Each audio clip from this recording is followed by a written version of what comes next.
Es un placer saludarles. Me presento. Soy Mónica Contreras, líder de distribución y renta de corporativos Ipsotrade. Les agradecemos su presencia en nuestra serie de webinars en donde compartimos información relevante de la mano de los mejores expertos en el área de la salud. En esta ocasión nos acompaña el doctor Jaime Sánchez, que nos hablará del manejo mínimamente invasivo del empiema pleural. El doctor Sánchez es experto en enfermedades del parénquima pulmonar y enfermedades pleurales. Se formó como médico cirujano en la Universidad Autónoma de Guadalajara y obtuvo su especialidad en neumología en el Instituto Nacional de Enfermedades Respiratorias. Realizó una rotación en la unidad de medicina pleural del Hospital Universitario Arnau, en Vilanova, en España, y es miembro de la Sociedad Pleural en Inglaterra. Invitamos al público a levantar la mano para hacer preguntas al doctor o escribir sus preguntas en el chat. El doctor estará respondiendo a todas sus dudas al final de la charla. Doctor, le cedemos la palabra. Un gusto. ¿Cómo están todos? Vamos a hacer una revisión muy rápida, expedita y sencilla del manejo del derrame pleural paraneumónico, que es como lo llamamos nosotros, y del empiema, que es otra clasificación que tenemos respecto a este tema, ¿correcto? Déjenme nada más esto aquí. Ok, muy bien, pues ya les dijeron mi nombre, soy Jaime Alejandro Sánchez Gutiérrez, soy médico neumólogo, soy egresado del Instituto Nacional de Enfermedades Respiratorias. Actualmente llevo la jefatura de la sección de pleura de la Sociedad Mexicana de Neumología y Cirugía de Tórax.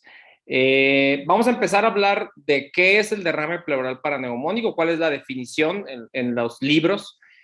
Para nosotros, los neumólogos, y para todos los médicos, el derrame pleural paraneumónico se considera aquel que está asociado al tema de neumonías, bronquiectasias o abscesos pulmonares. Es un derrame pleural que está junto, por eso le llamamos paraneumónico, a este tipo de procesos infecciosos de origen respiratorio.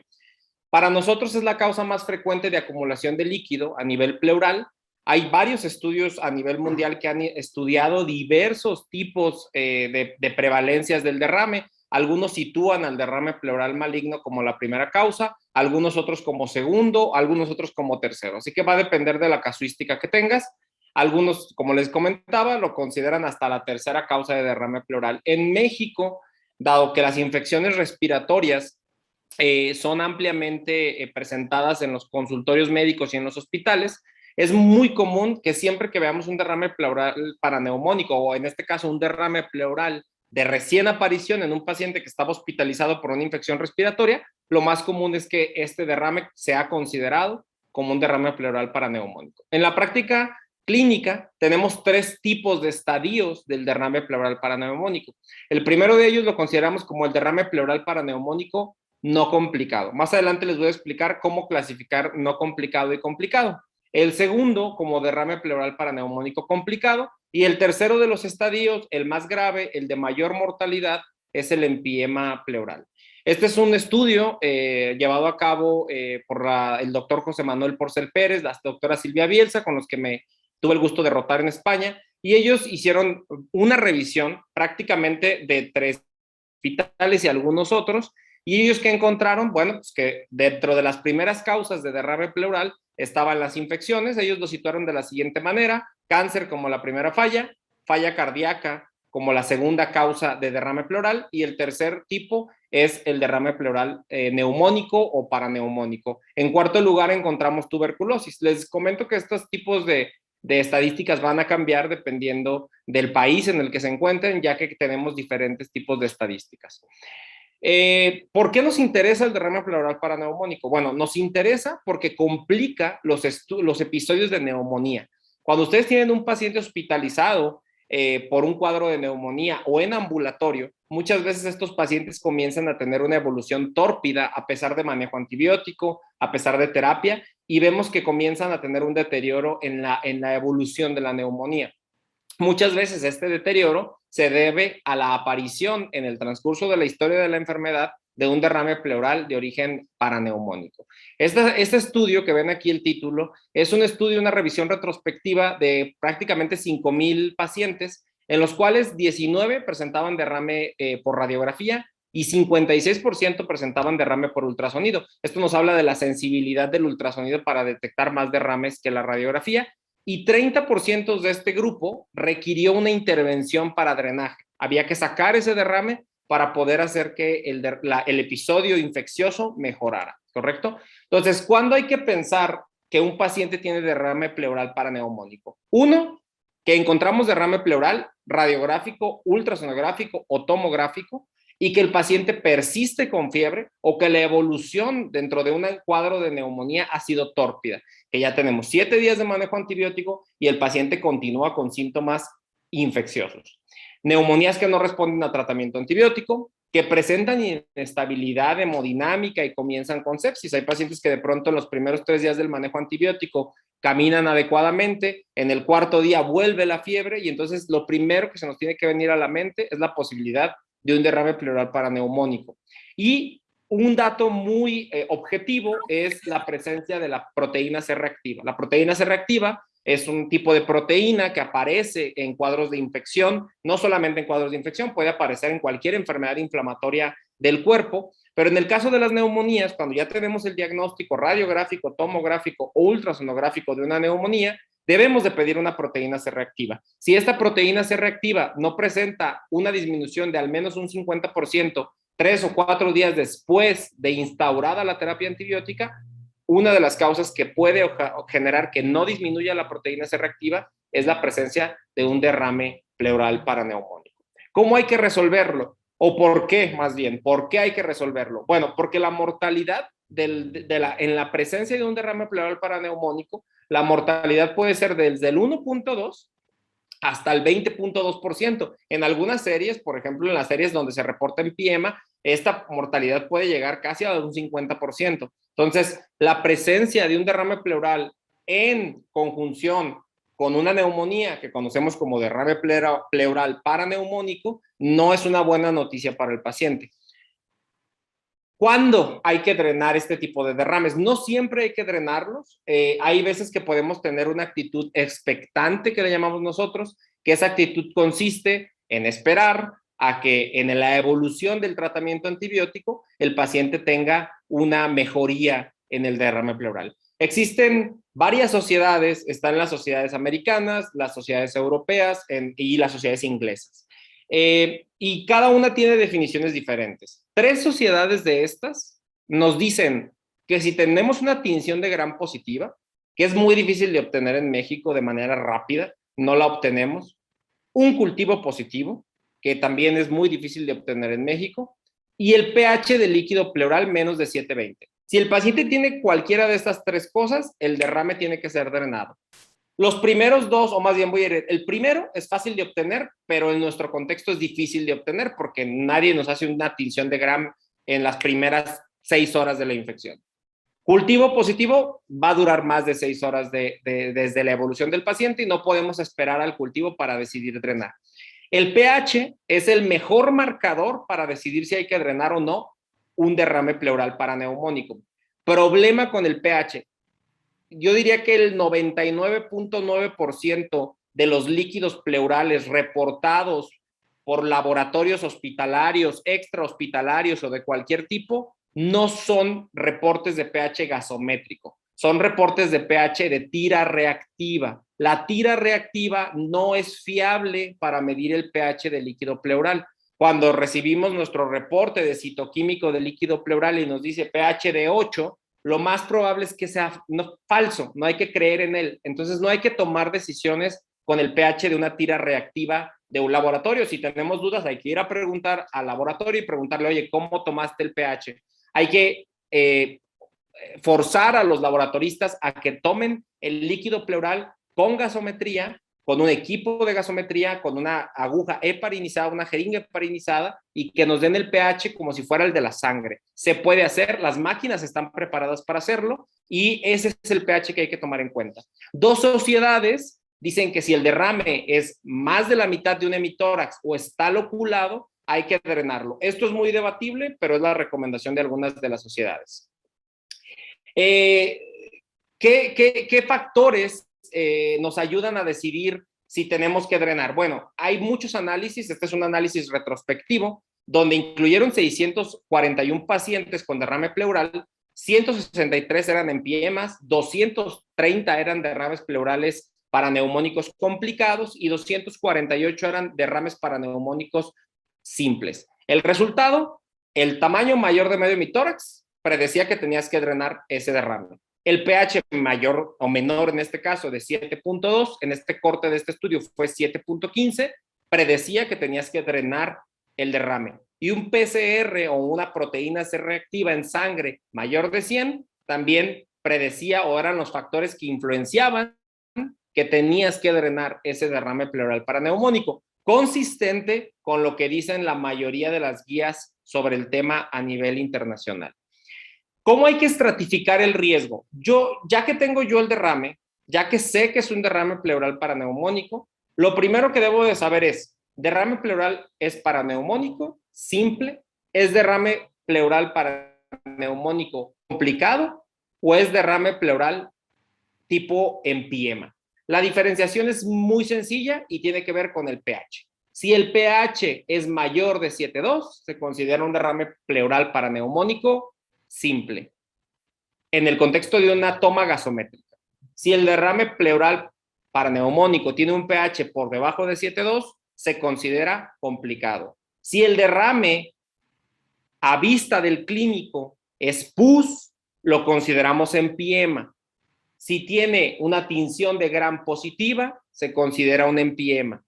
La forma más común de diagnosticar un empiema es la forma visual y diría que olfativa. Uno drena el derrame pleural, hay un olor pútrido del líquido pleural y además vemos en el líquido que es pus. Eso te hace el diagnóstico, ¿ok?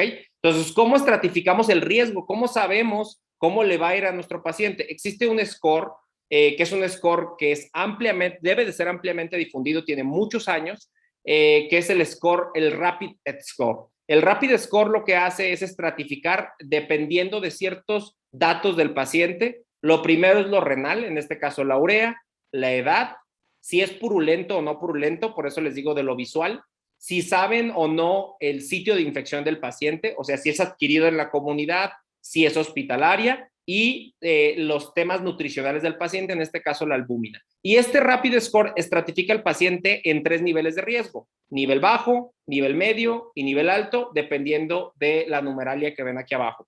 Este lo van a encontrar en cualquier plataforma de scores médicos, pueden descargarlo y lo pueden utilizar. Y esta información pues es fácilmente de obtener con un citoquímico de líquido pleural, biometría hemática y una química sanguínea. ¿Y cómo lo estratifica? ¿Qué hace? Cuando yo divido a los pacientes en bajo riesgo, alto riesgo y mediano riesgo, ¿qué pasa? Pues que puedo predecir la mortalidad del paciente a 3 y a 12 meses. Entonces, yo sé que los pacientes de bajo riesgo, su mortalidad por cada 1,000 pacientes es mucho menor que a la mortalidad de los pacientes que tienen alto riesgo en un Rapid Score. Entonces, con esa sola información, sin haber hecho nada más, yo puedo tomar decisiones sobre lo que tengo que hacerle a ese paciente. Entonces, ¿cómo debemos drenar los derrames pleurales paraneumónicos? Usando procedimientos mínimamente invasivos. Si ustedes le preguntan a un cirujano cómo hay que resolver un derrame, vámonos a toracoscopía y en 5 días lo tienes fuera del hospital. Pero las guías nos dicen que hay que ser mínimamente invasivos. Y entonces tenemos varias opciones por grado de invasión. Lo primero son las toracocentesis repetidas. Lo segundo son la inserción de catéteres pleurales, que pueden ser catéteres pleurales tunelizados, pueden ser catéteres pleurales no permanentes o temporales, o pueden ser tipos de catéter multipropósito. Todos tienen la misma objetivo, que es drenar constantemente la cavidad pleural para el drenaje. Podemos administrar terapias intrapleurales o fibrinolíticas. Los mismos medicamentos que utilizamos para que las arterias del corazón se destapen ante un infarto están ampliamente demostrado que funcionan para poder liberar la infección pleural en el caso de pacientes con derrames pleurales paraneumónicos. Y en últimos términos tenemos la pleuroscopía con adhesiolisis. Normalmente en países de primer mundo la pleuroscopía es campo de los médicos neumólogos En México es campo de los cirujanos de tórax. Y como último recurso tenemos la toracoscopía abierta con decorticación. En México, lo más cercano que tenemos una pleuroscopía es un cirujano haciendo una BATS, que puede ser un procedimiento excelente para resolver ciertos tipos de derrame. Vamos a empezar hablando de las toracocentesis repetidas.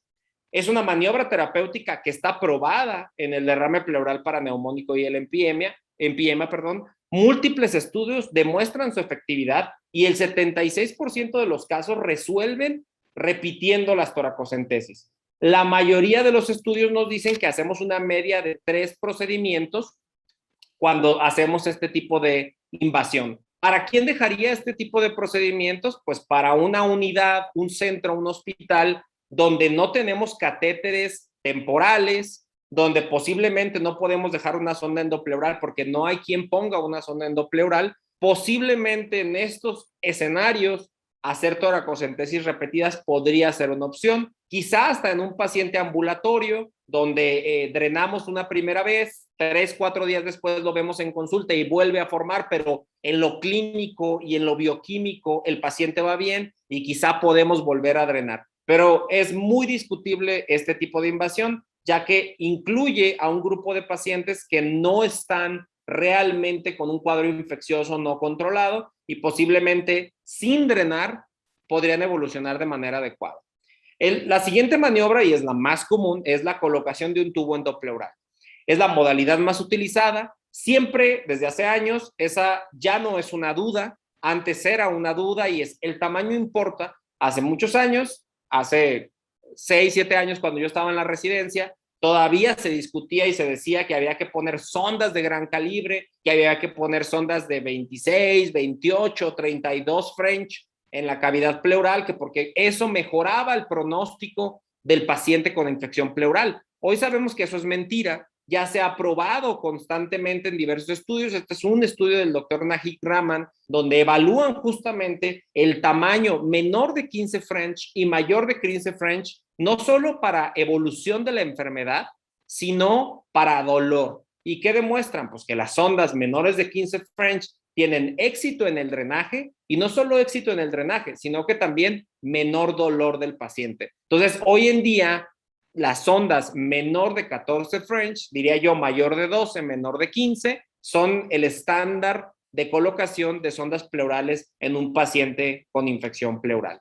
Este tipo de sondas son fácilmente de colocar, se pueden colocar con guía ultrasonográfica, son poco molestas para el paciente y permiten un drenaje continuado, ya sea ambulatorio en algunos casos, que no es lo recomendable, o hospitalario en el caso de infecciones pleurales. Son catéteres que tienen válvulas que permiten un drenaje continuado, protegiendo el paso de aire hacia la cavidad pleural y el drenaje de derrames de este tipo. Por ejemplo, aquí están viendo un derrame pleural que tiene septos en su interior, que nos avisa que ese derrame tiene ya un proceso infeccioso complicado. Aquí pueden ver pues, la comodidad de un paciente en el drenaje de este tipo de derrames de origen infeccioso. Pueden ser rápidamente drenados y podemos además instaurar terapias dentro de la cavidad pleural como las fibrinolíticas. A través de ese catéter no solo podemos hacer el drenaje, sino que podemos instaurar terapias intrapleurales para el drenaje, ¿no?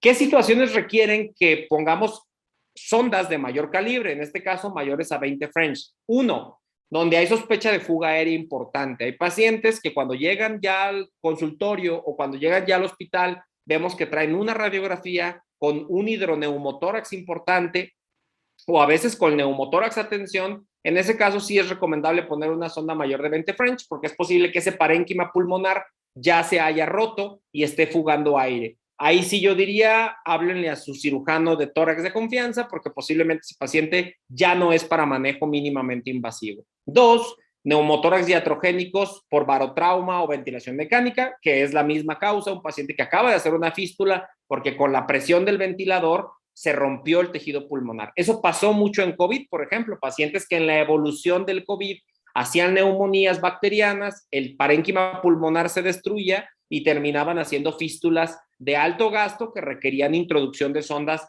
de gran calibre y si se podía en los centros donde los cirujanos sí operaban pacientes COVID, pues se podía solucionar el problema. Hemotórax es un clásico que sabemos que se tienen que poner sondas mayores de 20 French por la alta capacidad de la sangre de coagular el tubo. Y los drenajes posoperatorios de cavidad pleural. Ningún cirujano van a ver que ponga sondas menores de 14 French después de una cirugía, lo cual es totalmente válido porque puede haber sangrado, puede haber fuga aérea y puede haber otras, todo lo que les acabo de decir puede haber después de una cirugía. Por lo tanto, ellos siempre van a ver que van a poner sondas entre los 20 y los 30 French. La manera más adecuada de resolver, después de poner una sonda, yo diría que un gran porcentaje de los derrames pleurales paraneumónicos van a resolver solo poniendo una sonda y esperar con manejo antibiótico. Un porcentaje mayor van a requerir una trombolisis intrapleural. ¿Qué es la trombolisis? Ya les comentaba, meter un medicamento que deshaga todas las coágulos, por decirlo así, que se forman dentro de la cavidad y que evitan que el líquido infectado salga fuera de la cavidad.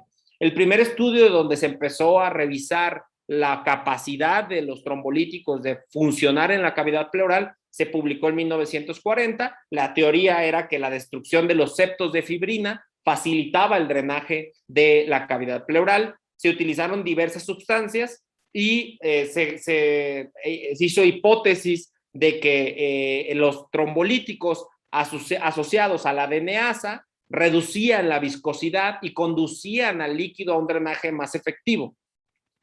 Sí, este es un estudio que, si no mal recuerdo, está publicado en el New England, y este estudio justamente hizo la evaluación de la streptokinasa en cómo manejaban un derrame pleural paraneumónico, ¿correcto?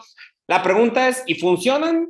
Hace años, el doctor Najib Rahman y su equipo en Inglaterra hicieron un estudio que le titularon el MIST-1, donde incluyeron 430 pacientes que el 80% era empiema. Ojo ahí, el 80% de estos pacientes, si le hubieran llegado a las manos de un cirujano, ellos hubieran dicho, vámonos al quirófano. Los aleatorizaron a dos grupos, uno streptokinasa y el otro solamente iban a pasar solución salina por la sonda. Era sonda, solución salina de un lado, streptokinasa de otro. ¿Qué resultados obtuvieron? Una catástrofe. A los 3 meses de la aleatorización, no disminuyó el rango de cirugías, el cirujano terminaba operando y la muerte del paciente no difería entre los dos grupos. O sea, aquí, este primer tropezón se pensó que entonces los trombolíticos no tenían ninguna cabida en el tratamiento de la enfermedad pleural. Pero el doctor Rahman no se rindió y propuso un segundo estudio, que es el MIST-2, donde incluyó 210 pacientes que eran derrames pleurales paraneumónicos complicados, pero el 50% eran purulentos, o sea, eran empiemas. Hizo 4 grupos. El primero era la TPA con placebo. El segundo era DNasa con placebo. El tercero era DNasa más TPA sin un placebo. Y el tercero era doble placebo, o sea, pura solución salina. ¿Qué resultados obtuvo con estas combinaciones? Bueno, que la TPA y la DNasa tenían una reducción de las opacidades vistas por radiografía a los 7 días. Y tenían una disminución de la referencia quirúrgica a los 3 meses, la TPA de 6%, la DNasa sola de 39% y el placebo del 16%.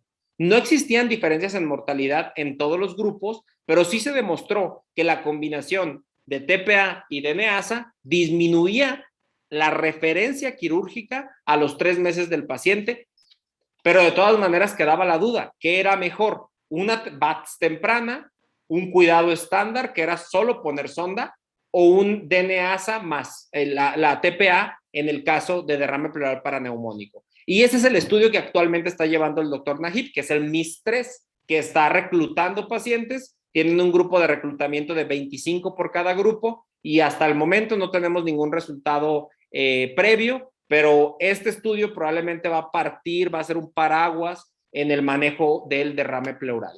Y existen diversas publicaciones donde se ha corroborado lo que dijo el MIST-2, que es que la terapia fibrinolítica funciona. Los metaanálisis en el tema nos han dicho que dar trombolíticos a través de catéteres pleurales en derrames pleurales paraneumónicos complicados y empiema evita cirugías. Existen muchos estudios en el tema en las mejores revistas, BMJ, en New England Journal of Medicine, van a encontrar cómo el uso de estas terapias mejora la evolución de los pacientes. Actualmente, sin embargo, la terapia es insuficiente para recomendar que esto sea una práctica habitual. El clínico frente al paciente debe de evaluar pros, contras, beneficios de instaurar una terapia. Demuestran que el uso de trombolíticos en pacientes seleccionados disminuye el porcentaje de cirugías de rescate. Demuestran los estudios que los trombolíticos disminuyen los días de estancia intrahospitalaria sin presentar efectos secundarios importantes, y los rangos de éxito de los fibrinolíticos pues son extremadamente altos. Aquí pueden ver cada uno de los rangos de éxito y el más elevado pues sin duda es para la combinación de la TPA con la DNAsa, que va hasta de un 91% y reducen prácticamente la referencia quirúrgica a un 3%, y 3.4% pueden presentar sangrado, que es una de las principales complicaciones de introducir trombolíticos en la cavidad pleural, pero la mayoría de ellos no son fatales. Entonces, introducción de trombolíticos debe de ser un estándar, porque también debemos de pensar que en nuestro país la referencia quirúrgica con un cirujano de tórax con experiencia no es sencilla. No en todos los hospitales hay un cirujano de tórax que se anime a meter este tipo de pacientes. Costos. Les voy a poner aquí marcas comerciales. Actilice es un medicamento que las ámpulas completas para el tratamiento les cuesta 26,789 pesos. Agréguenle la inflación de los últimos 2 años. Pulmocime, 7,047 pesos. Y un catéter que puede costar entre los 1,955 pesos hasta los 4,000 pesos, que les da un total de 35,000 pesos de tratamiento de insumos para este tipo de pacientes. Es una terapia que parece cara, pero si lo comparan con una BATS, que probablemente una BATS, la más baratita, la van a encontrar en 65 a 70,000 pesos, posiblemente sea una terapia que pueda funcionar en pacientes seleccionados. Esto mismo se preguntaron los grupos ingleses, si era costo efectivo o no. Y ellos vieron que sí, que definitivamente instaurar terapias con DNAsa y TPA en pacientes con infección pleural era costo efectivo en el tiempo. Conforme el tiempo pasaba, veían que los costos que iba generando el paciente eran menores, comparados en este caso con otro tipo de terapias como la quirúrgica.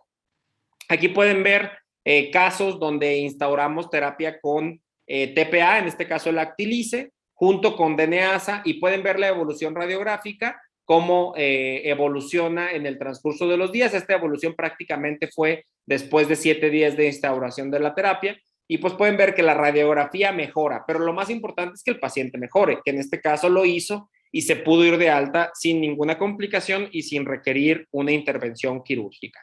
Existen diversas dosis para cada uno de los trombolíticos. En México tenemos el Alteplasa, que es la TPA. No tenemos ni uroquinasa y hace mucho que yo no veo ámpulas de streptoquinasa. Entonces, lo que tenemos en México es DNAsa más Alteplasa. Las dosis las pueden ver aquí. ¿Y cuántos el costo del tratamiento? Esto es en euros, 1,758 euros, pero ya vieron cuál es el costo del tratamiento en México. Esta es una tabla publicada en la guía 2022 de enfermedades pleurales, y lo que pueden ver es todos los diversos tratamientos, streptoquinasa, uroquinasa, la Alteplasa más la DNAsa sola, y cuál es su impacto en cada uno de los escenarios del paciente. Lo más importante aquí, o la terapia más probada, la que tiene más evidencia, es la combinación de DNAsa más Alteplasa en el paciente con derrame pleural complicado o empiema.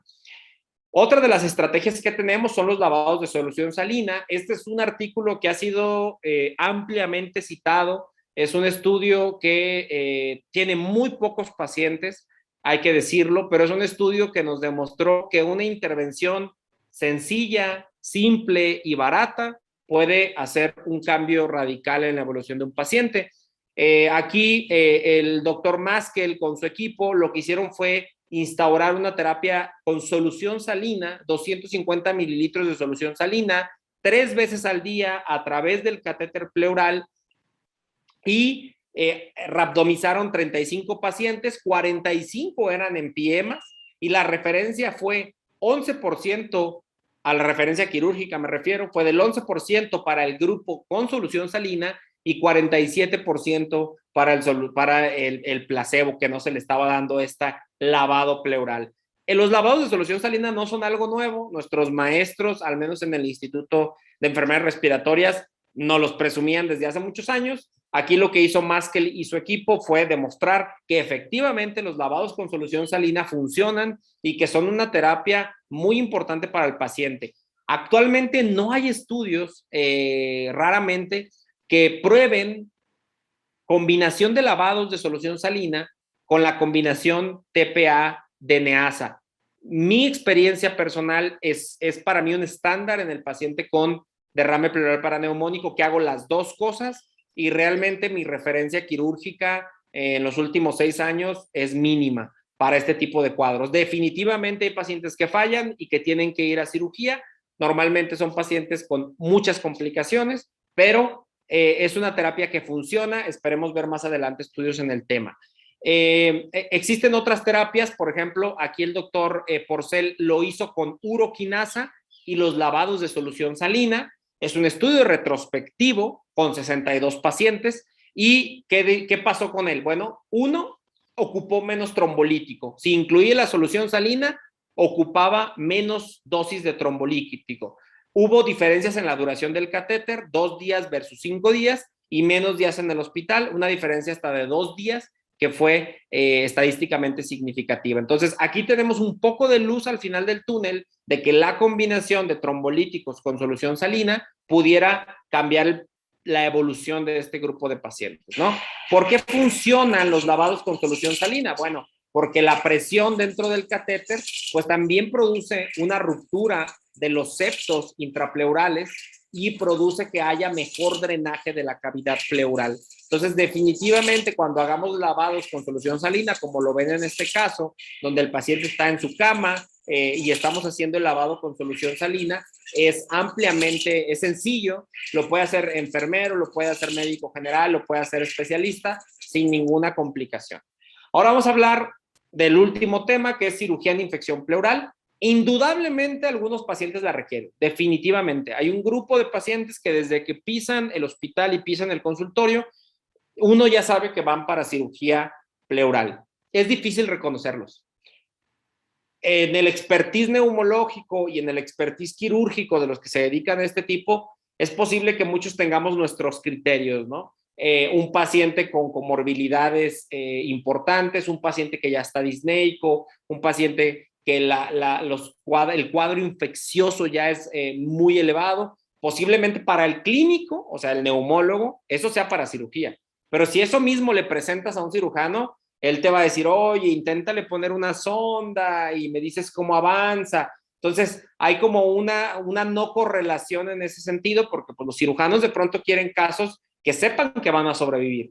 Y el neumólogo, pues, quiere que con la cirugía no se muera el paciente. Entonces, todavía existen algunas preguntas. ¿Qué pacientes? ¿Cuándo? Y si la VATS temprana es mejor que las demás terapias. Cuando uno revisa los estudios hechos por cirujanos sobre empiema e infección pleural, se da cuenta que hay un sesgo de selección importante en el tipo de pacientes que eligen para sus estudios. Y esto provoca que los resultados a veces sean hasta magníficos de la cirugía. Pero cuando uno revisa qué pacientes eligieron para la cirugía, uno dice, bueno, este paciente probablemente hubiera resuelto con mínimo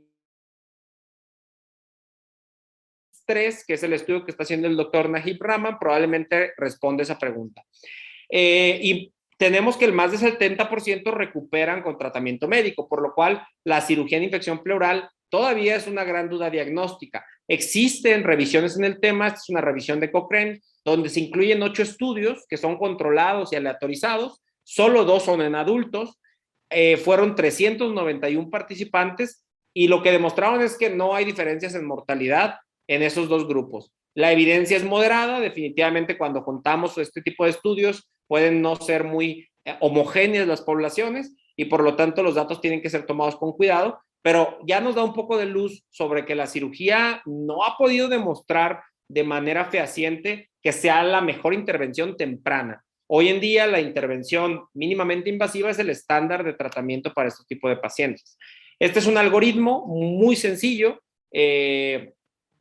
para este tipo de derrames, donde empezamos con antibiótico, deben de ser de 2 a 3 semanas de antibiótico. Eso es importante. A veces nos olvidamos de cuánto tiempo tenemos que darle antibiótico a un paciente con infección pleural. Mi estándar es 3 semanas de tratamiento antibiótico. Hay veces que ya vieron el derrame y dan 1 semana de antibiótico como si fuera una neumonía adquirida en la comunidad simple. No, no, no. Ya tiene derrame, ya hay que darle 3 semanas de antibiótico. Por eso vemos recaídas constantes en el paciente. Le dimos antibiótico 7 días, mejoró, pero le quitamos el antibiótico y vuelve con la recaída hasta que termina en un empiema, ¿no? ¿Qué sigue? Bueno, si el paciente tiene un hemitórax con más de la mitad de líquido o el derrame es loculado, que lo pueden ver por ultrasonido o por tomografía, lo ideal es hacer una punción para ver si el pH es menor de 7.15. Si sí lo es, para mí, si un paciente tiene un derrame loculado, septado o el pH es menor de 7.15, hay que ponerle sonda. De preferencia, una sonda pequeña, menos de 14 French, bajo guía ultrasonográfica, de preferencia si se tiene el recurso y el paciente no tiene contraindicaciones, incluir fibrinolíticos más lavados con solución salina y ver si es efectivo el tratamiento en 3 a 6 días y revalorar. Si no es efectivo el tratamiento, si los marcadores infecciosos siguen al alza, si el paciente sigue con deterioro, hay que preparar al paciente para una intervención quirúrgica. Estos son ya por último, para terminar, estos son los protocolos actuales para infección pleural que están publicados en la guía 2022 de derrame pleural. Podemos ver que pues, se empieza con el pH, ¿no? ¿Sospechamos infección pleural, sí o no? Eso es lo primero. Lo siguiente es, funciona al paciente y saca un pH inmediato. ¿Cuánto pH tienes? Menos de 720, es un derrame de alto riesgo, ingrésale una sonda. El paciente tiene entre 721 y 739, es un riesgo intermedio, hay que ver cómo está la LDH del líquido pleural. Si la LDH es menor de 900, te habla de inflamación, no hay que hacer nada por el momento. Si la LDH es mayor de 900, de nuevo, sonda endopleural y manejo del paciente. Si el pH es mayor de 740, por gasometría, que no se olvide que aquí hablamos de una toma gasométrica de pH, hay que valorar nuestro diagnóstico, hay que revalorar nuestro diagnóstico porque en este caso, tenemos una infección tan temprana que el pH no hay nada que hacer, es una neumonía que va a resolver con antibióticos sin ninguna sonda, no hay que poner sondas y hay que monitorizar si de verdad estamos frente a un derrame pleural paraneumónico o no. Entonces, estos son los 3 tipos de riesgo por pH. Recuerden que el Rapid Score toma otros factores para decir si es de bajo, intermedio riesgo o alto riesgo. Lo que te dice la guía, ya sabes que es un derrame pleural paraneumónico, ahora sí, hazle un Rapid Score, inserta la sonda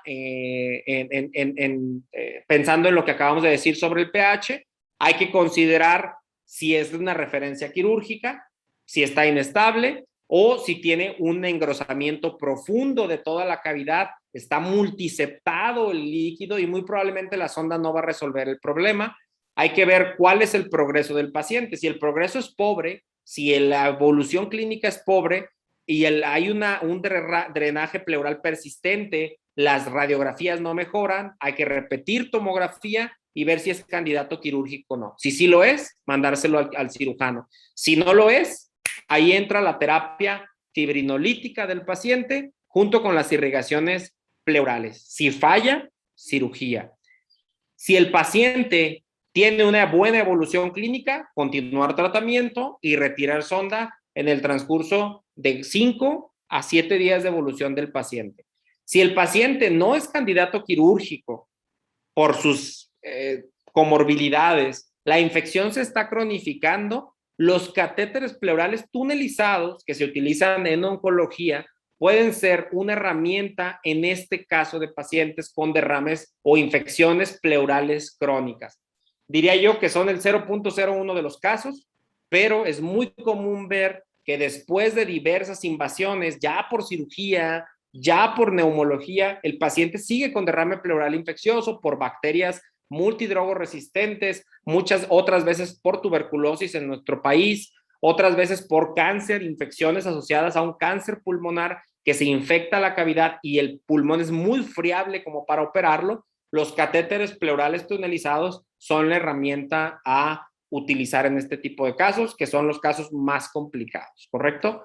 Entonces, como conclusiones, indudablemente los procedimientos quirúrgicos son necesarios en algunos pacientes con empiema, pero deben de reservarse para pacientes donde la terapia médica falló o en los casos donde existe evidencia de que en los ensayos aleatorizados funciona. El manejo mínimamente invasivo es efectivo en el 90% de los casos, por lo cual debe ser el primer paso terapéutico. El tiempo óptimo y la selección de los pacientes quirúrgicos es desconocida. Los cirujanos tienen unos criterios, nosotros tenemos otros criterios, pero realmente no hay un consenso entre las sociedades sobre cuándo hay que mandar un paciente a cirugía. Y la gran pregunta, cirugía versus fibrinolíticos, es la respuesta que va a responder el estudio MIS-3 que está llevándose a cabo. Ya tiene prácticamente más de 3 años en evolución. Entonces, creo que es posible que estemos cerca de obtener resultados. Muchísimas gracias por la atención y cualquier pregunta estoy a sus órdenes. Perfecto, doctor. Excelente plática.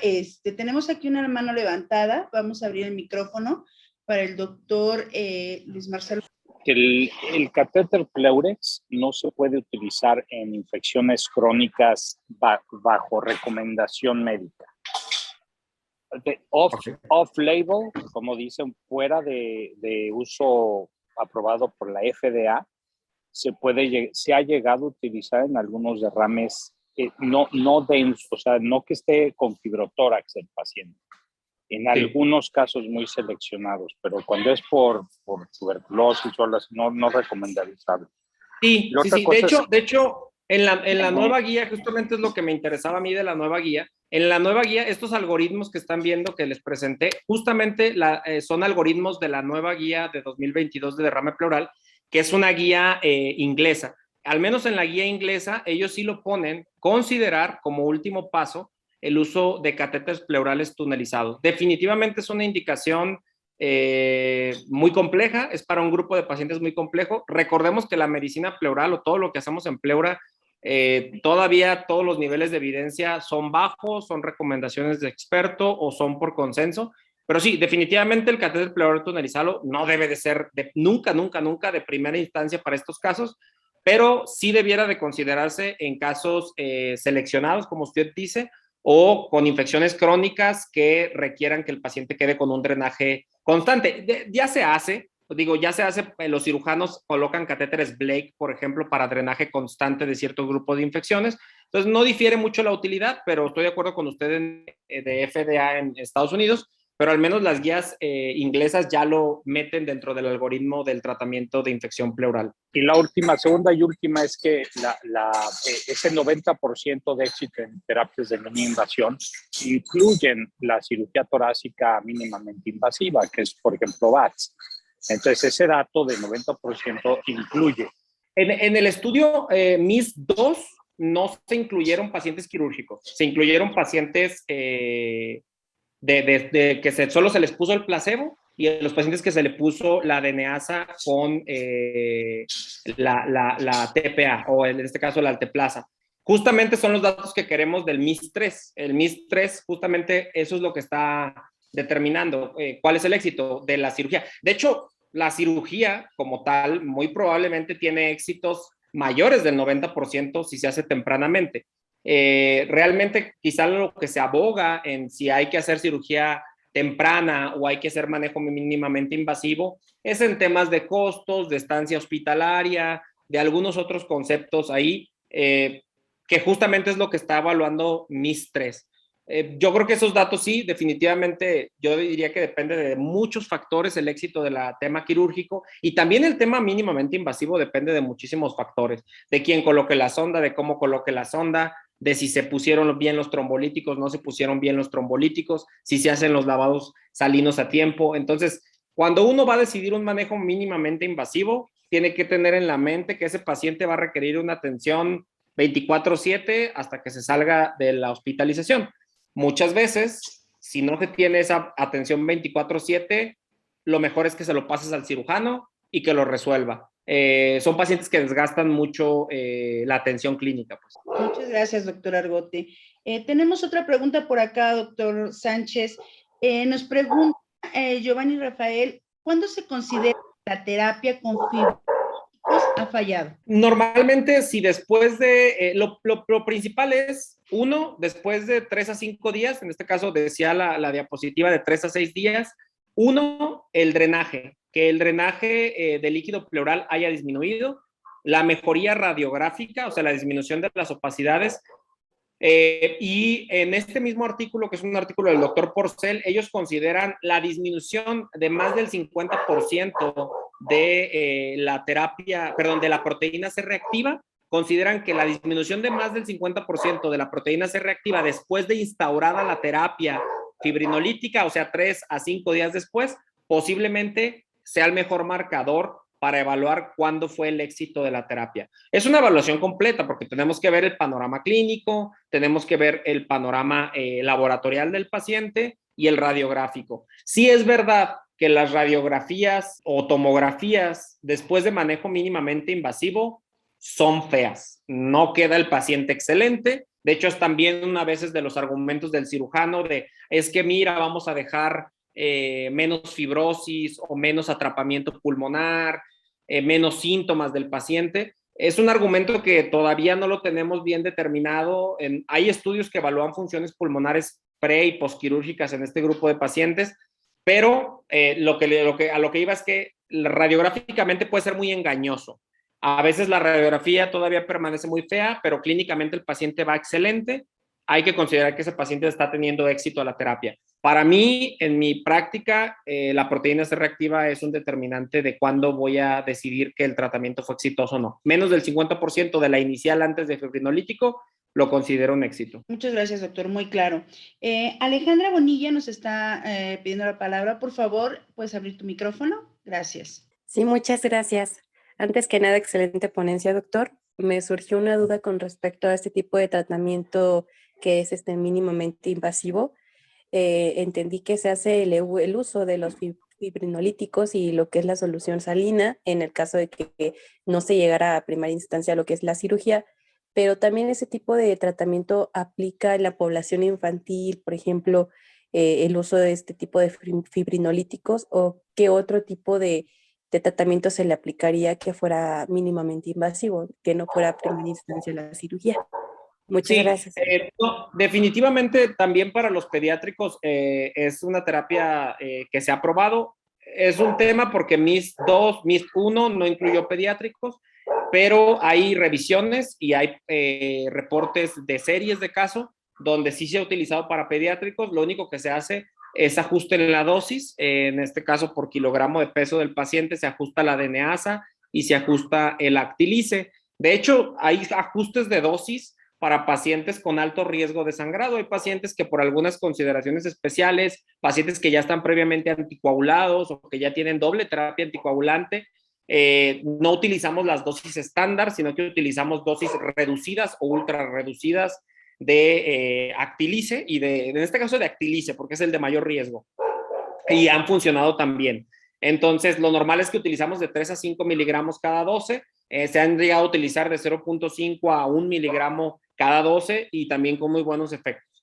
Pero sí, probablemente no tengo ahorita en la mente las dosis pediátricas, pero sí hay reportes y series de casos en pediátricos y el tratamiento es exactamente el mismo. La DNAsa y el Actilice, o en este caso el Alteplasa, como tratamiento para este grupo de pacientes. Muchas gracias.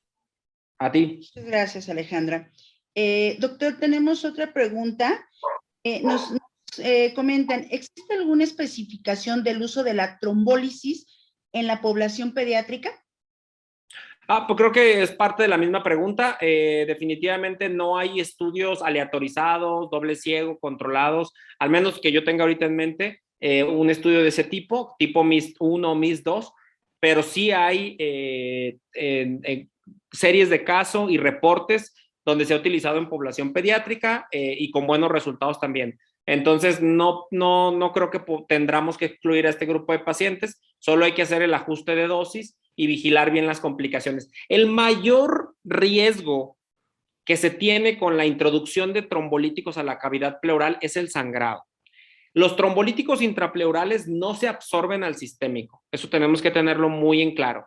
Entonces es raro, sí puede pasar, sí está reportado en la literatura que después de la trombolisis hay sangrados en distantes, ¿no?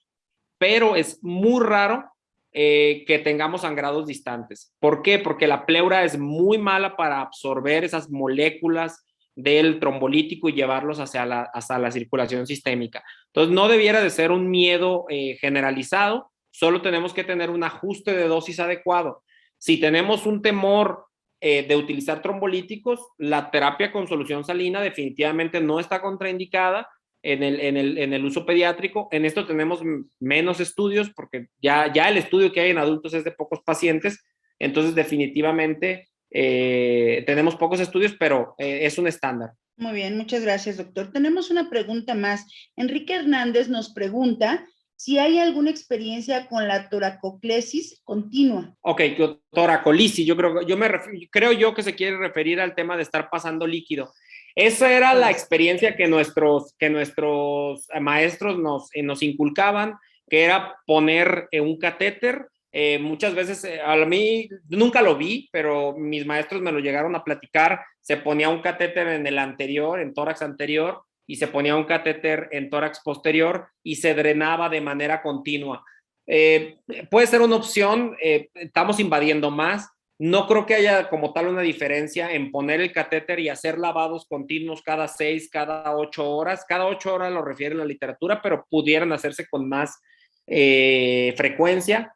Definitivamente habría que estudiarlo, pero no, que yo tenga en mente ahorita algún estudio que haga toracolisis continua versus la instauración de solución salina por horario, no tengo un estudio pendiente, no, en la mente, perdón.